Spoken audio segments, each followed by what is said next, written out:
Stoplights and street corners, prime real estate for a fast-growing panhandling population. The competition is tough. Find your own spot. Because there's money to be made. I made about maybe $75, $100 a day when I first started, enough to get a pack of cigarettes, food, and a hotel every night. Who are these secret street people? Their cardboard signs often etched with the same message. People absolutely have the right to be out there and to ask for money. That's a First Amendment right. The NBC 10 I-Team has watched panhandlers for months. I-Team reporter Parker Gavigan learns what they do after their signs go down. The NBC 10 I-Team goes undercover, watching and waiting. There's guys that stay here all day and they'll make like $150, but then they'll spend all that money on drugs. If they say they're homeless, are they really? Been about 6-7 minutes since I've been out here again. Meet Michael. He's 23 years old, a native Rhode Islander, and recent inductee to the panhandling profession. If somebody offered me a job, I would take it. If somebody wanted to give me an opportunity, I would take it. A run-in with the law prevents Michael from being hired, he says. He's estranged from his family and sleeps in a Cranston shelter or a tent in the woods. If you could get a job, Michael, what type of job would you want? If I could get a job, I would like a landscaping job or a construction job. I don't have too much experience with construction, but I'm physically strong. I'm a fast learner. In Cranston, near Garden City, we found Eric, disabled, he says, as a machinist. People don't realize that people like us, it's not like I chose to become homeless. My wife passed away from cancer, and I was doing drugs at the time, so I lost everything.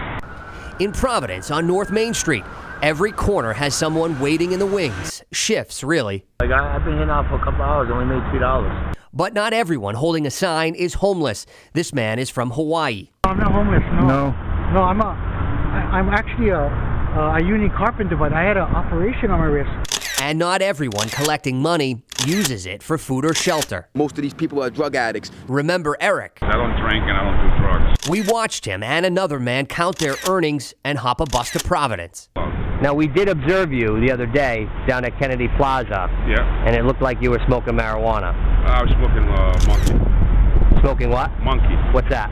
It's synthetic marijuana. It's a quick high. It's like instant 5-minute high. That's it. The NBC 10 I-Team watched as this panhandler was picked up in a car. We followed this woman multiple times as she boarded a bus and went to a home in Coventry. Were you misrepresenting yourself here? No.